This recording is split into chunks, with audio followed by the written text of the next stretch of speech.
Tonight, once it was an empire, now it's a country divided between the very rich and the desperate poor. Everybody seems to be going unemployed. What would happen if you were a member of the so-called working class? I'm sure I'd be very annoyed. The poor happen to be all in the north of England, and the rich tend all to be in the south of England. So one risks a confrontation, I think, in the end, a geographical confrontation. Tonight on Frontline, will there always be an England?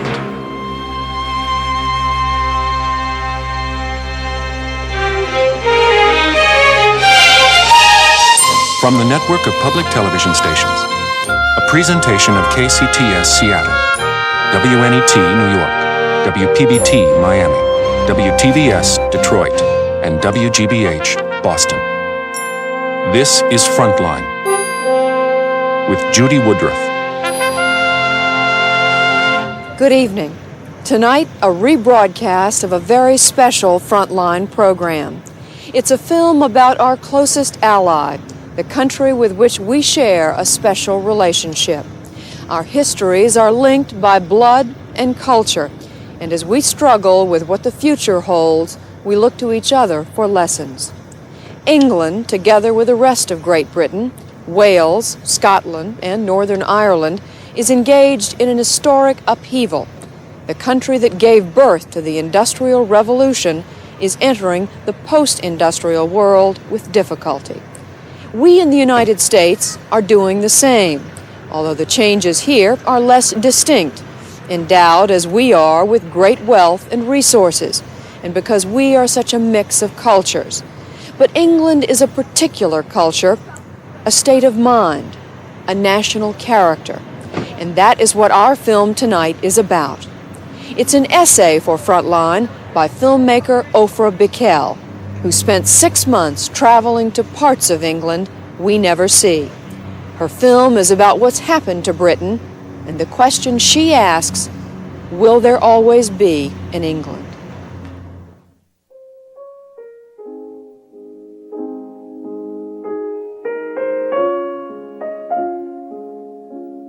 This green and pleasant land of poets, of Keats, Blake, Byron. A calm land that comforts us in our chaotic world. Like the English, we too believe that there will always be an England. While there's a country lane, wherever there's a cottage small, beside a field of grain. And of course, some rain.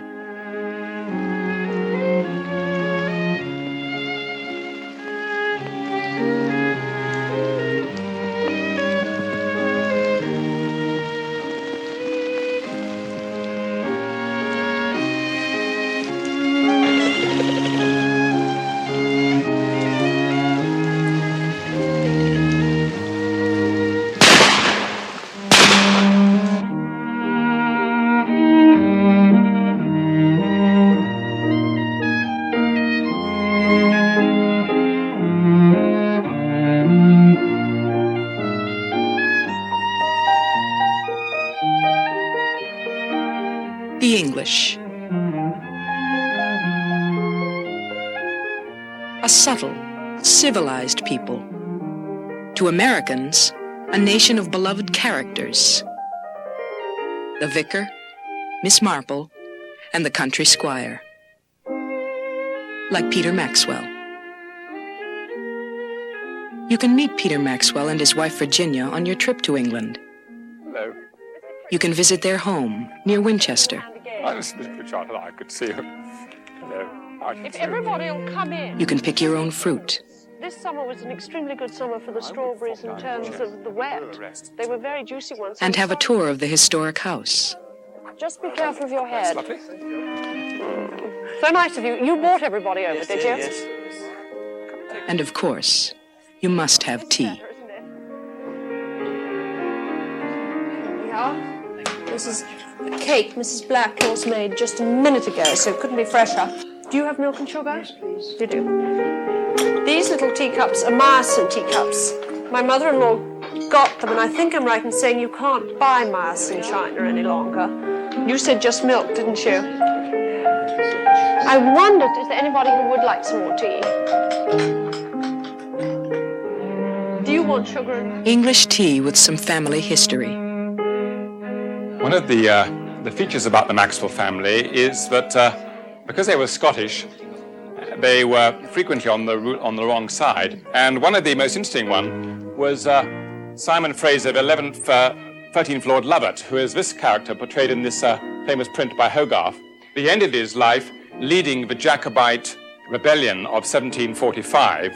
He was caught, and he was the last man to be executed in public on Tower Hill, which is a doubtful distinction. You might be invited to a pheasant shoot. And even if you're not lucky, there's always lunch, where you can eat, drink, and listen to what's being said, if you can understand the language. I did put my name down for this trip. So he would enjoy it.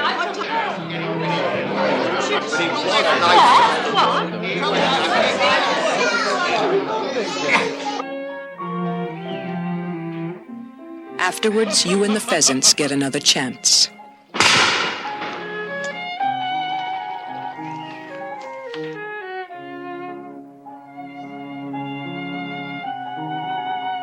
This is what you come to Winchester for. This is England. But there is another England.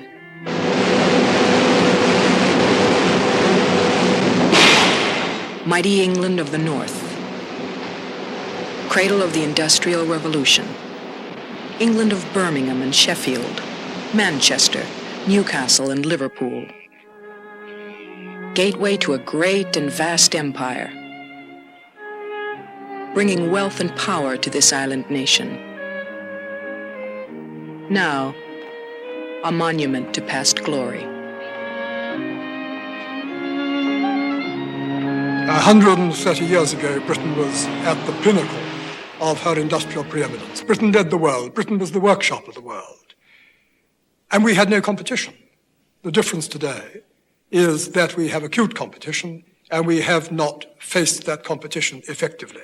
We have grown, our competitors have grown much faster. And in about 100 years, and it's now measurable, we have gone from the top of the industrial tree virtually to the bottom in terms of standard of living. We're down now to the same level as about Puerto Rico. I mean, Italy's overtaken us. We're in the third category of nations. And very shortly, we're going to be about the poorest country in Europe. West Germany has a national income per head of population of twice the size of that of Great Britain. France has overtaken us, Belgium, Holland, every other country in Europe, apart from Spain and Greece, who've recently come into the European, Portugal recently come into the European community, and they are rapidly catching up on us, and in a few years' time, they will have overtaken us as well. The harsh facts about today's England are not felt here, in Winchester. The South has always held on to England's wealth and tradition. It still does. I think Winchester's principal image is quality, excellence, integrity. It's been a major part of English life for, 1,100 years since Alfred found... David Cowan of Winchester Council. It hasn't changed in that position in English life over these 1,100 years. It's had its ups and downs, but it's still an important historical centre, it's still an important regional centre, and it still protects a lot of the traditional values of British life. Your Worships, the circumstances of this offence are that at about 10 minutes past 11... Values like a history of common law, traditions of justice and fair play, and the belief that those who are fortunate have a duty to those who are not. Jenny Bland is a magistrate.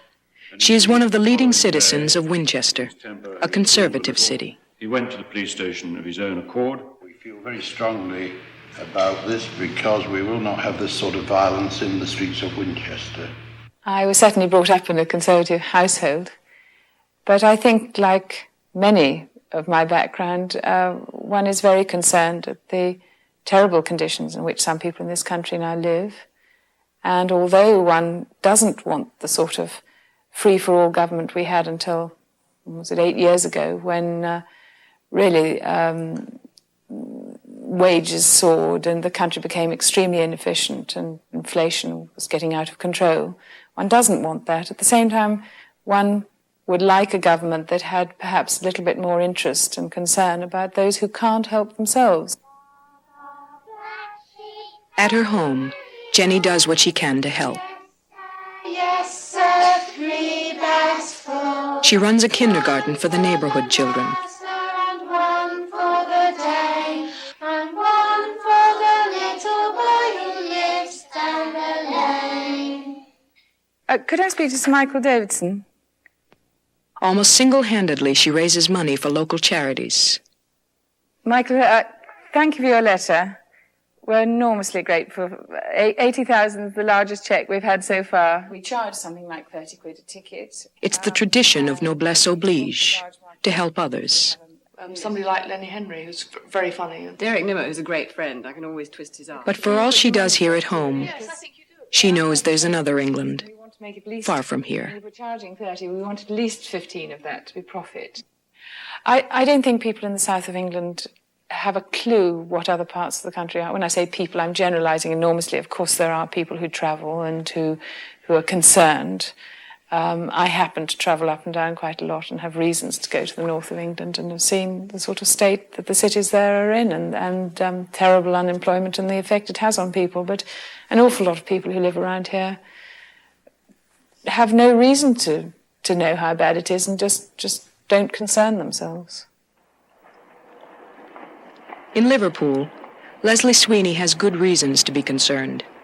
The electronics plant she works for is about to close. There's about 60 people left now out of 720. It's very, very bad. You know, everybody's gone. People with knowledge, computer people, engineers. Now you've got experienced people here who can do the work, but they're taking all our work and they're going to train somebody else to do it, while they put us on a scrap heap on the dole. Leslie lives on a council estate, public housing, in the north of Liverpool. She lives there with her 6 children and her husband, Joe. Joe is 44 years old. He was a dock worker. 6 years ago, he was made redundant. In other words, laid off. He's not been able to find work since. It's queer how you feel. You know, the times you walk around and you see all your mates are out at work, or fellas you knew, and they're all the same age as me, you know. Yours and Claire's? Yeah. I still don't like the idea of her going to work and me being in here, but it would be unfair if I didn't do anything. And she had to come home and cook after doing a day's work. I do feel sorry for Joe. I mean, you think of a man doing a tough job, don't you? You know, a man going to work. Well, he's not. As you know, he's cleaning up, cooking. I don't mind cooking at all, like, you know. I think it takes a little bit of boredom out the day, you know. Otherwise, nothing. Television then from the night. That's it. That's a day. That's a week. It's the same routine there enough.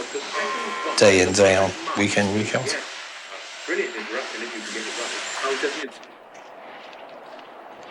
In 10 days, Leslie will return from her job for the last time. Then she, too, will have to stay home. She'll be unemployed. Everybody seems to be going unemployed. You know, and it is heartbreaking for people. You know, when you're used to getting up in the morning and going to work, and then you find out there's just nothing. You know, you just be in the house, or I just couldn't stay in the house. I couldn't. I know I couldn't.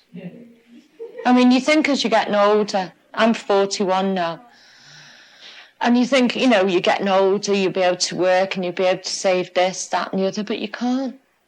I'll have to do something. There's no way I can sit in a house all day. I couldn't. I just can't do it. I know I can't do it. Joe does. I know, but I can't. No. Do you think you'll find a job?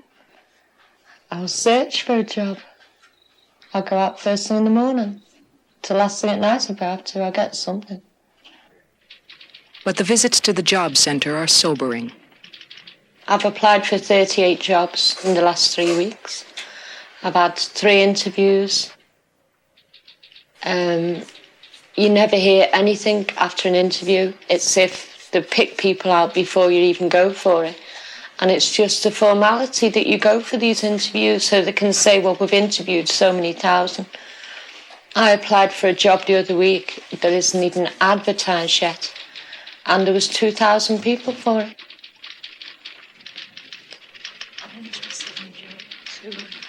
I believe in working for my living. A fair day's work for a fair day's pay. I believe in working. I think everybody should work. I don't think anybody should be sitting like a vegetable in the house, doing nothing, absolutely bored sick. People go crazy doing that, and I've got no intentions of going crazy. Well, maybe it's the week. Maybe it's... But she may have no choice. Soon she may find herself at home with her husband Joe and her 3 grown daughters, Dawn, Shirley, and Samantha, who with one other sister share a single bedroom. They are all in their 20s. None of them works. Yes, you're absolutely right. It is indeed St. Valentine's. I don't know what the future holds for them because it's just a boring life that they've got. I mean, they apply for jobs, they don't get jobs. I mean, all these young kids want to work. My daughters want to work, and my son, my friends' children in work, they want to work. They can't work. Nobody will give them work.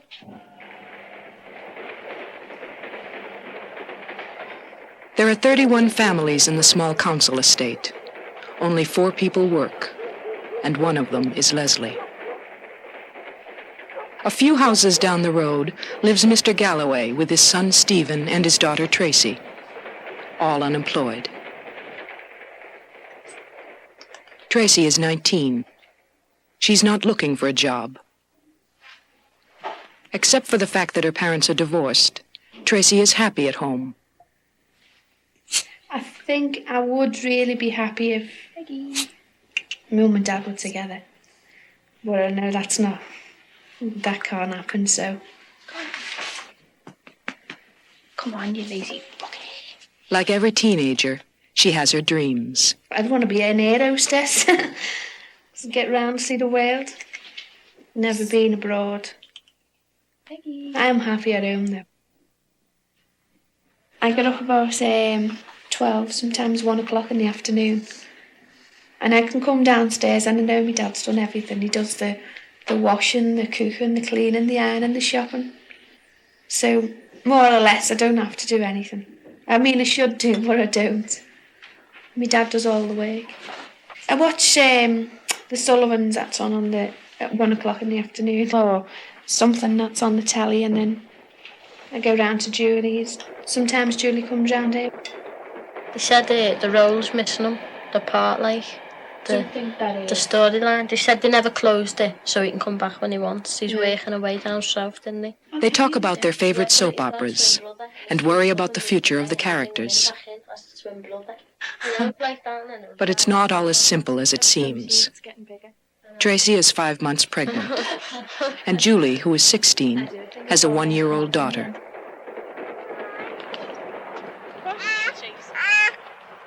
Their other friend, Annette, is 19. She has a son of 1 and a daughter 3. Lynn, Julie's sister, is 18 and has a 6-month-old baby. Not one of them is married. We asked them how many of their friends did not have babies. 2, I think. How many friends do you have who do have babies? Everyone. Why do you think children like you are having babies? I couldn't tell you. I must have been mental. Just pregnant, had a baby. Told my mum that was it. Do you enjoy your baby? You enjoy life? Well, you can't do what you want. I mean, you can't go out or nothing. I live with my dad, so... life just evolves around the children, really. That is my life, the kids. Is it fun? No, it's boring. You're stuck, aren't you? Tied down and all that. Gotta come in and look after and all that. Change your nappy, do washing, ironing, feed them, buy them clothes. Got no money for yourself. Scruffy like me. That's it, like. So why do you think so many 16-year-olds have babies? Because they're stupid. If you were to give Tracy advice 5 months ago, what would you tell her? To get rid of it. I wouldn't have got rid of it. I wanted it. If I didn't want it, I wouldn't have had it. I was on the pill. I'm going to come off it. So I knew what I was doing. And I wouldn't have an abortion. No one asked me to have an abortion. Everyone advised me. Tricia said to me I was stupid for having one, and even Lynn and Julie, everyone's told me. But it's what I wanted, so it's me who's having it.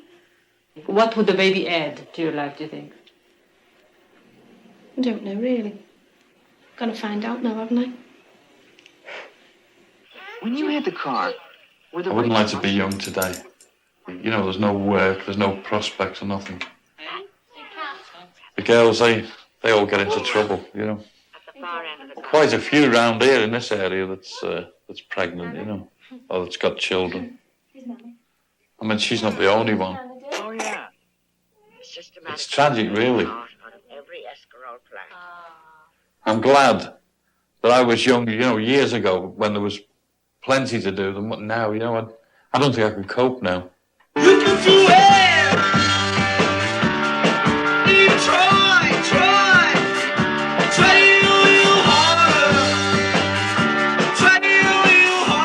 You can do it, they tell themselves and each other.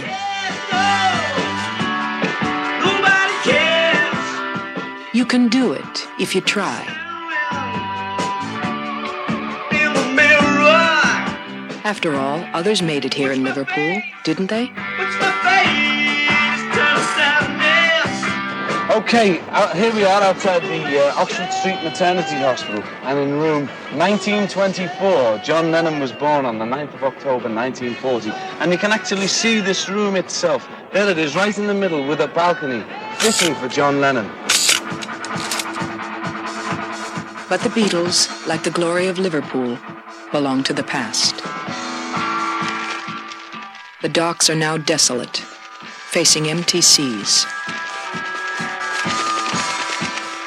The once proud port of an empire is no more. No other city in Europe, or indeed the world, has declined so sharply in the last 2 decades. It is a city of poor people, where 25% are unemployed. A city of the past. Well, the problem with Liverpool is that the reason for its existence has disappeared. It was a great shipping city, trade with Africa, trade with America, import of raw cotton, transatlantic passenger shipping, import of sugarcane, things like that. All that has disappeared. There's no passenger shipping anymore. We're on the wrong side of England for trade with Europe. We're not an industrial town, we're a shipping town. There's no shipping left.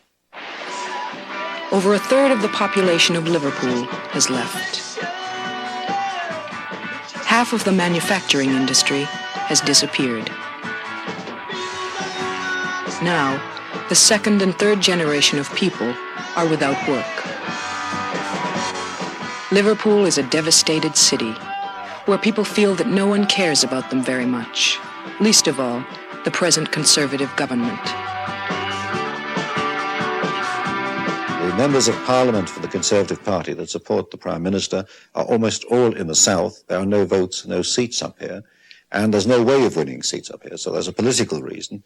But more important, I think, is that Southerners, the prosperous, the rich, the progressive, growing part of England, doesn't really understand what life is like in the depressed North. It's quite a different world, it has quite different values, it has quite different life chances. The risk we have is that we are developing two Englands, the England of the rich, who are growing richer, and the England of the poor, who are growing relatively poorer, who are not sharing in prosperity at all.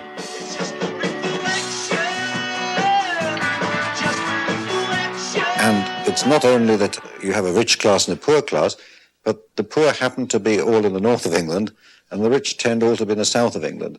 So one risks a confrontation, I think, in the end, a geographical confrontation.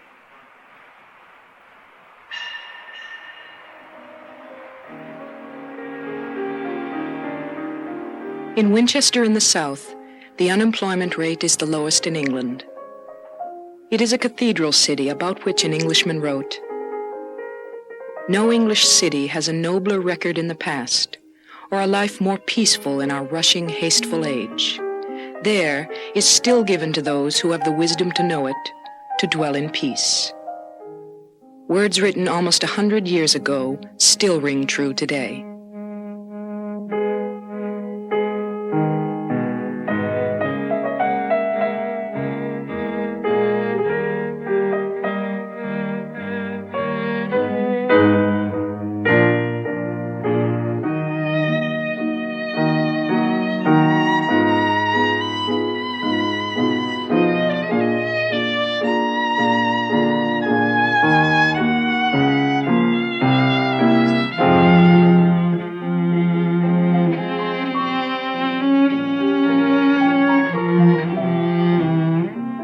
Dr. Stephen Winkley is Deputy Headmaster of Winchester College.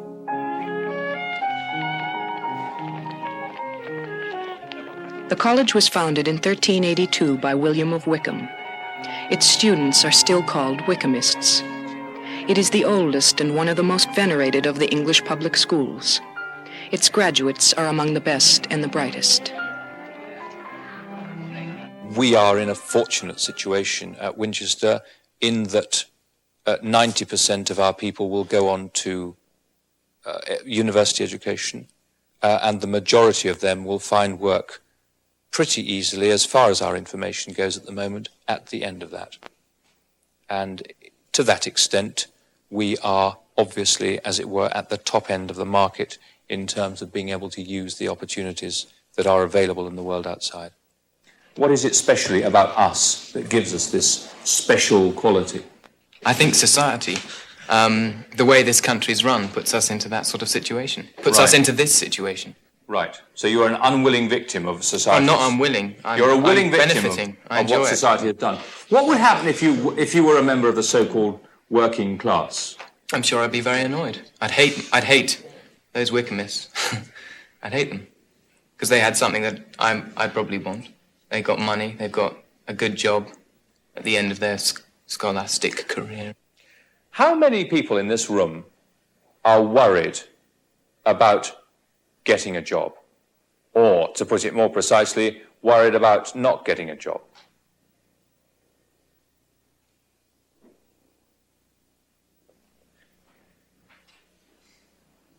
I think it depends how many of us go through history. Well, that itself is an astonishing reflection, isn't it? There are kids growing up in the north of England who have very, very little prospect of getting a job in the next 5-10 years. I know, I think we all realise that. But it hasn't made any impact on you in the sense that it's not going to happen to you. It does, it makes an impact, because we all realise how lucky we are to be here compared to the guy up in the north whose his dad's unemployed, his mother's got cancer and all the rest of it, you know. I don't think cancer's anything to do with everybody else got cancer. But do we?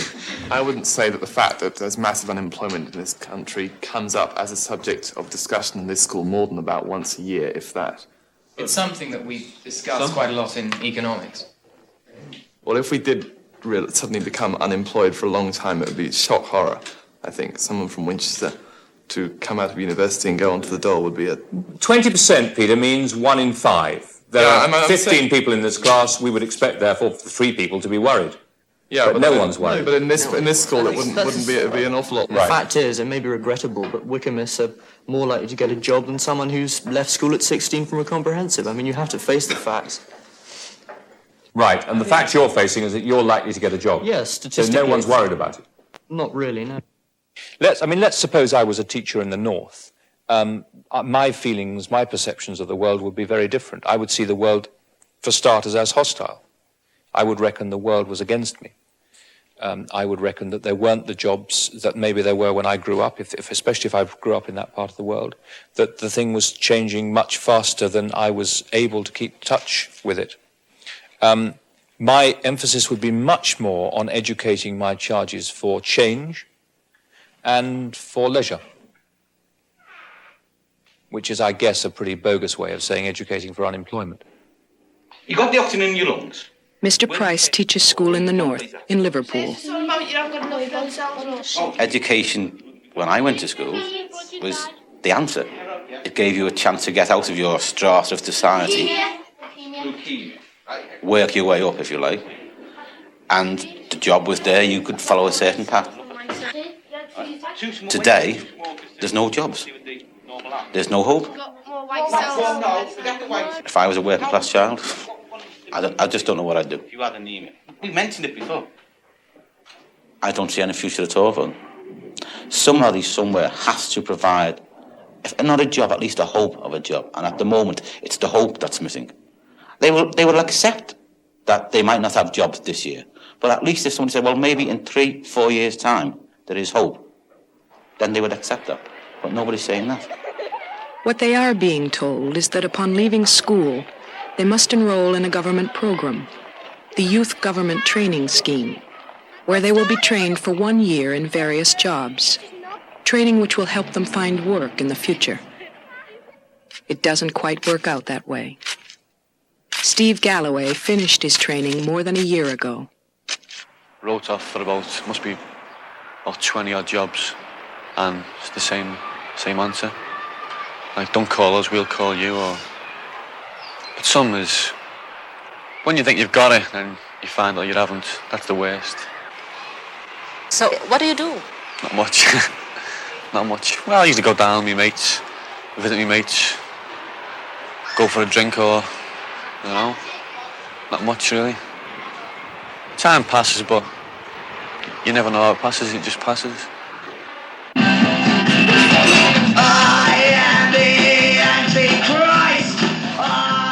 Time passes as thousands of young people sit in broken-down youth centers, doing nothing. Growing apathetic and cynical, many of them have stopped even looking for jobs. Often, the job center must come to them. Alright everyone, I've got the latest vacancies here, and what I'll do is just run through them, and if any of you got any you fancy going for them, just give us a shout. First one's one of those government schemes, 12 months ones. It's for a part-time art tutor, $49.73 a week. Any takers? Okay, next one, Office Junior. It's in Liverpool City, £42 a week. £42 is about $60, not much more than what they get on the dole. Most of the jobs will be temporary, subsidized by government programs, or as they are called, government schemes. Monday to Friday, 10 till 4, work in the city centre. Another sales assistant in the city centre, got to be over 17 for this one, £71.50 a week, Monday to Friday during the store hours. Shop assistant in Toxteth, £52.20 a week, that's another government scheme for 12 months. Got to be over 18 for that one. Have you got nothing but schemes, Steve? Very few. Part-time arts tutor here. It's another government scheme one for 12 months. You've got to be over 18, and it's £49.73 a week for 20 hours. It's slave wages, isn't it? £45 a week, 25 part-time. It's not good. Can't live on that. Most of the jobs that there is are only dead cheap schemes like slave labour and all that. So it wouldn't work for them because the money you get doesn't even pay your rent or whatever. I don't want any of them jobs. For me to wear, I'd have to be picking up at least £120 a week to make it worth my while going to work. I'm better off on the dole. Myself, I've been working on the side, the last couple of weekends, Saturday, Sundays, just to keep me going, get another extra few bob. It's like a question of survival more than anything. I've been unemployed for 2 years now, officially. I've done jobs working on the side. But, you've got to survive in this country. Anyone who takes that money isn't fiddling the government. All they're taking back is what was theirs in the first place. I'm lying to the state to get money off them, to get a job in the future. Future? I don't think there's no future for us, no. It's gone from bad to worse. Nothing. There was a future here, only 15 years ago, on the other side of the country, in Teesside, in the northeast of England. Born in the Industrial Revolution, this was a region which lived off heavy industry, iron and steel, engineering and chemicals. Teesside was prosperous. Unlike Liverpool, the government poured money into the industries of Teesside in the 60s and 70s. But inefficiency, old technology, the replacement of steel by new products, made it harder and harder to compete for markets. The industry declined and almost collapsed. Teesside was no longer the Northeast success story. The Labour government's policy of throwing money at the problem didn't work. And the free market theories which the Thatcher government counted on made things worse. Teesside has become one of the country's highest unemployment black spots. A quarter of its people are out of work.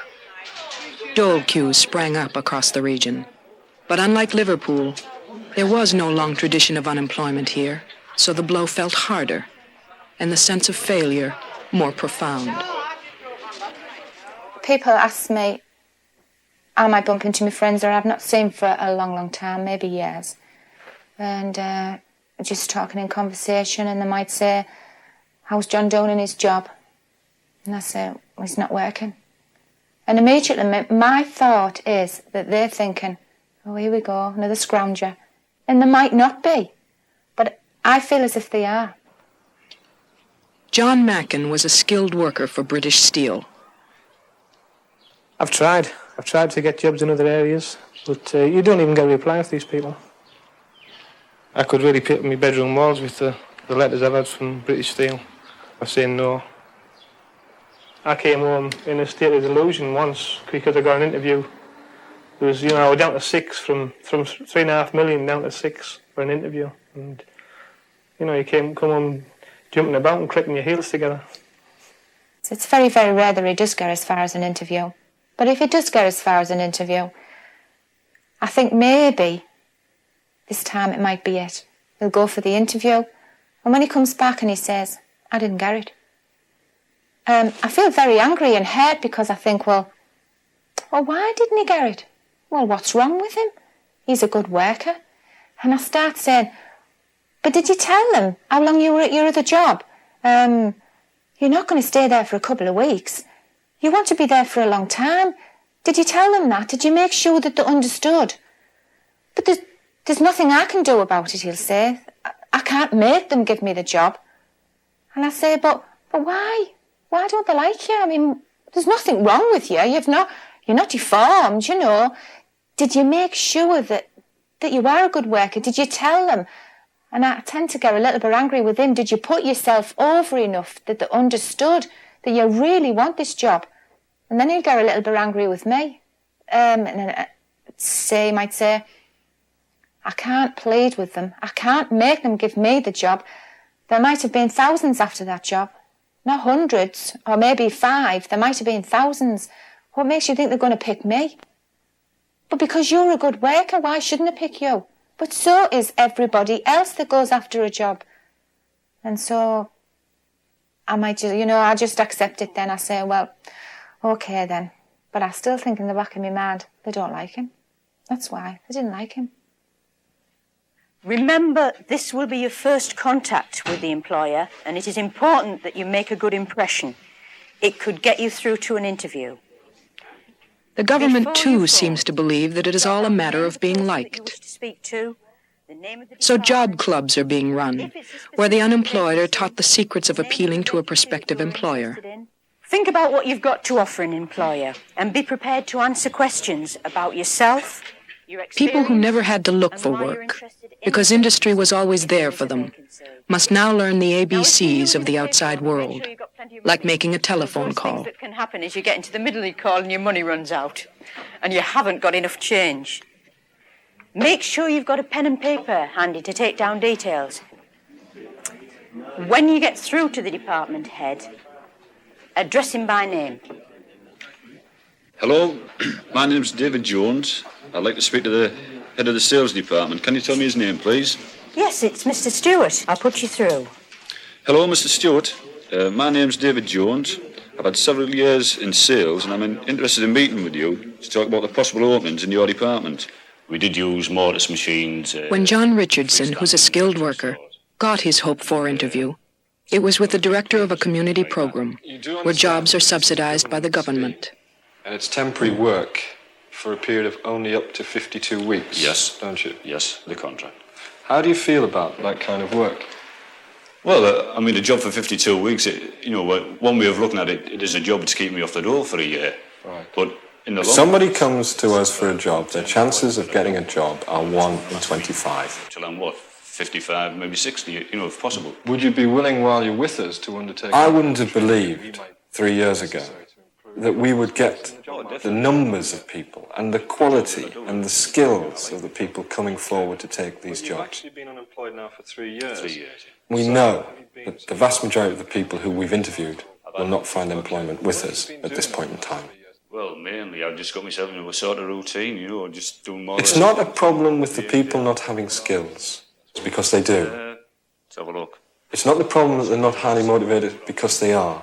My parents, I go there twice a week. And it's not a problem that they're not good at interviews because they're good at being interviewed. How do you keep your skills in practice? Well, say for instance... The problem lies with the fact that the jobs are not there for those people. Yes. And anybody who says any different is a liar. The problem just me getting up that much early, but I'm usually fairly early in the morning anyway. John Richardson did not get the job at the end of his interview. Like the others, he will continue to wait. 5 seconds to go. 1, 2, 3, 4.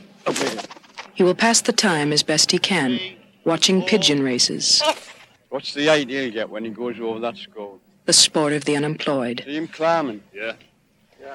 It's too long, Steve. Yes. 10 to 15. Yeah. Like the rest of them, he will wait and hope that something will happen. Something that will turn things around for Teesside.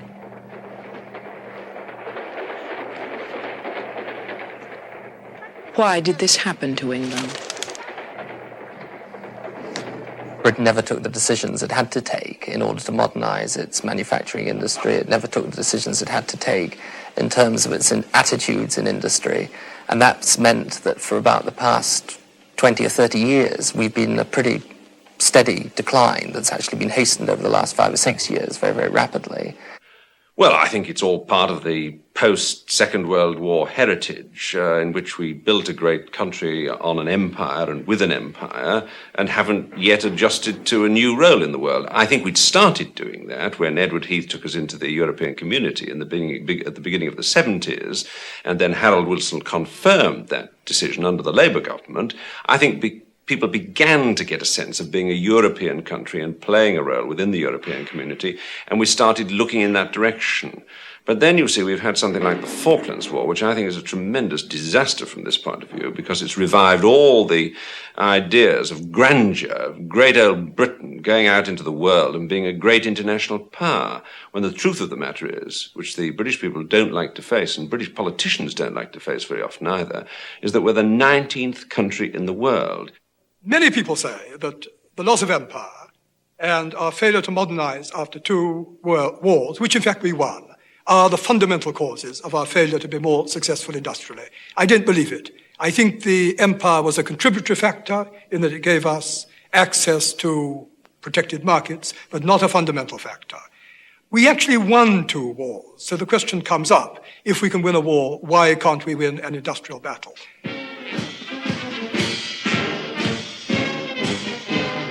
The answer lies not in the north, with its armies of unemployed, but rather in the south, in places like Winchester. part of establishment England, with people like Peter Maxwell,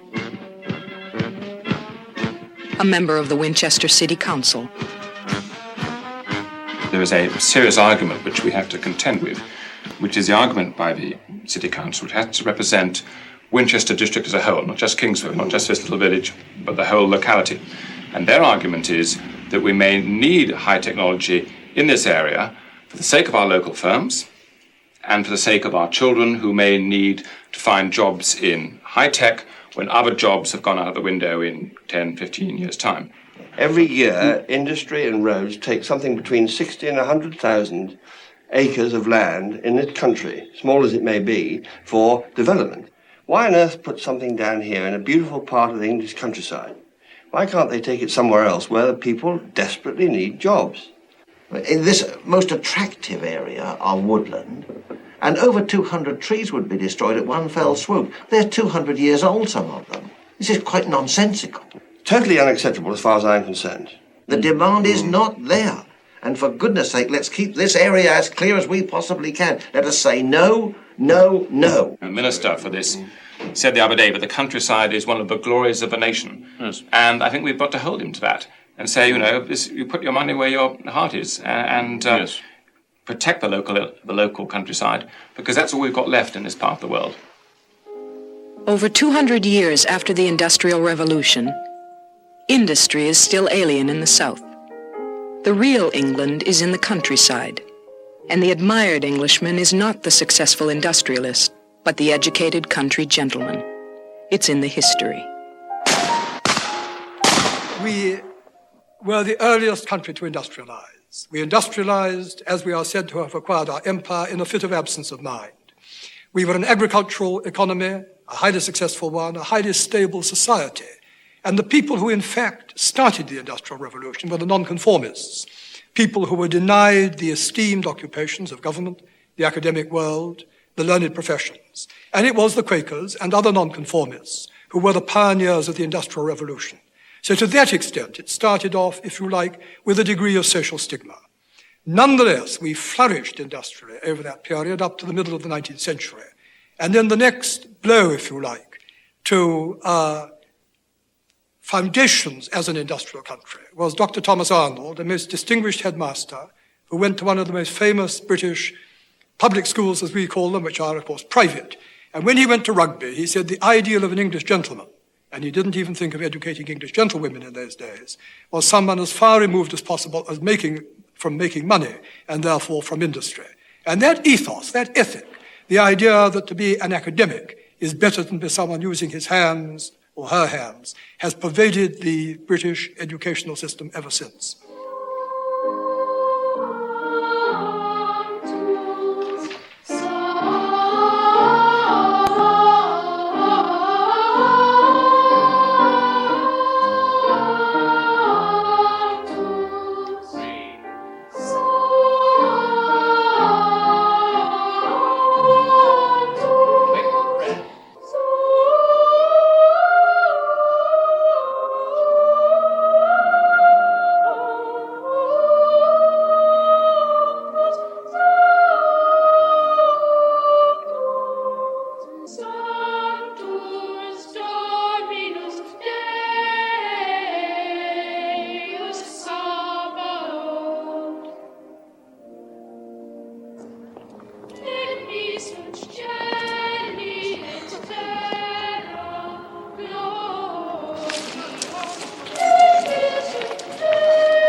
Then kaitini torpo, kremelos peplukte esaipenes. Upaithmai. What sort of job you think you'll be doing in 10 years' time? Michael? I should think something wonderfully unproductive like journalism, perhaps be an economist. Right. Thomas? I expect I'll probably be a lawyer or a banker or something. Mm-hmm. Edward? Banking or journalism, I think. Rufus? Something like business or finance. Jamie? I'd like to go into television. If there's any. Melin? Probably law or the civil service, I'm not sure. Nick? Probably some sort of surveying or banking, I don't know. Mm-hmm. Emma? I'll probably be married to a banker. Or... Dominic. Yeah. Diplomacy, probably. Mm-hmm. What kind of jobs do you think would be unsuitable? The British generally have a pretty arrogant view of going into industry. It's rather sort of down market, they think. Yeah. I mean, this is probably one of the reasons why British industry is doing so badly. If people are going through so-called respectable careers, a Wickham to become a sales manager would be frowned upon. Right. Right. Does anyone want to add to that? There are some careers which, if you sort of announced in tea or lunch or something, there will be a sort of stunned silence. Everybody will drop their forks and go, "You what?"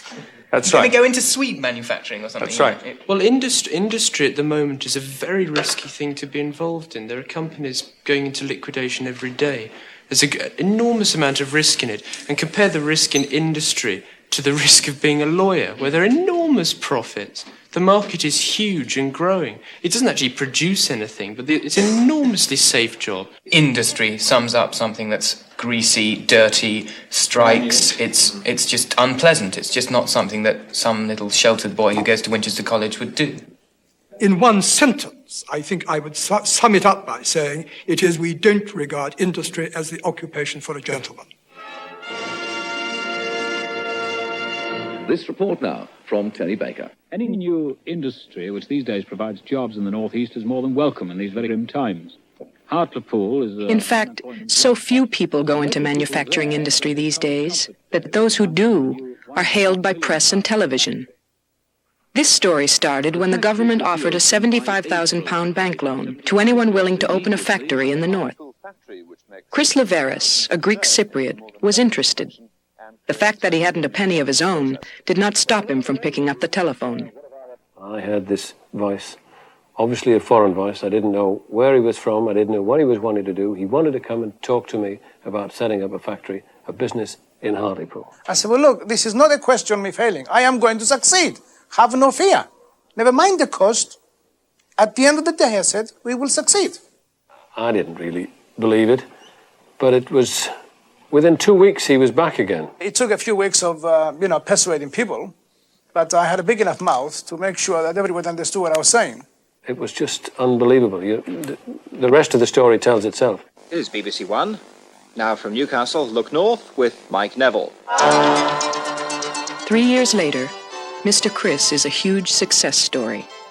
He employs over 300 workers in his factory, and his business is worth $15 million. Television hails him. The government honors him. Peter Holland has been looking at the recipe for success. If the man behind the venture gets his way, then before long, Hartlepool could become known worldwide as Cake City.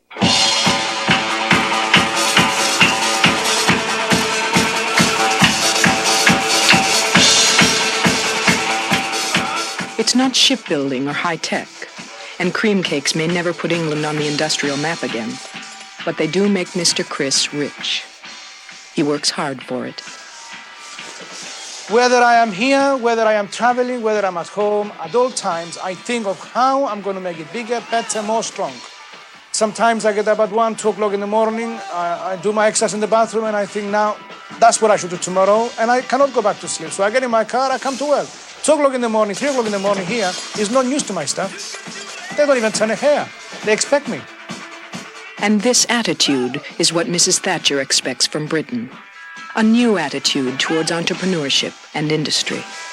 What Mrs. Thatcher's got in mind, it's really 50 years in advance for the majority of people in this country.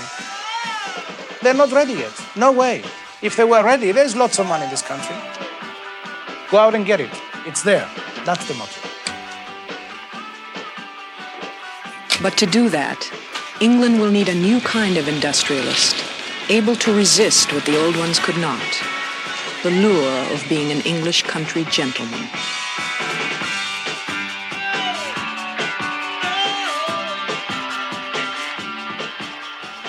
Chris, come on, girl. Chris, come on. Come on in. Chris. Chris, come on, come on. I live like a real English gentleman. I know what good things in life are. When he roamed, where's Romans too? But I do it better. I do it better. Come on, girl. Come on.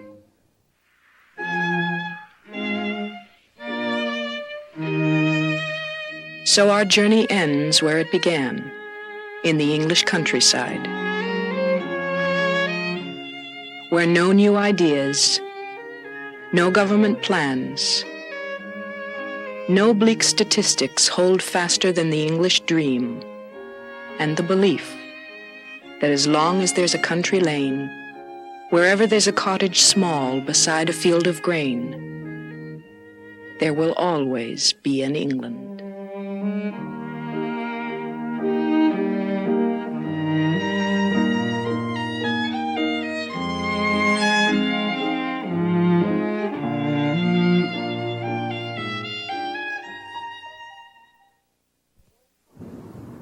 One final comment. It's ironic that so many of the qualities we admire in the English, their attachment to place, their civility, their ability in the face of misfortune to make do, are perhaps the very things that make it so hard for them to deal with the changing world. Please join us again for Frontline. I'm Judy Woodruff. Good night. Next week on Frontline, it's not Miami Vice. It's real cops, real crime, real danger. The streets are like the jungle in a way. It's like an avalanche that keeps coming and coming, and you know, you put your finger in here, and boom, it comes out, and you go over here. You know, you just can't stop it. Watch Street Cop next week on Frontline.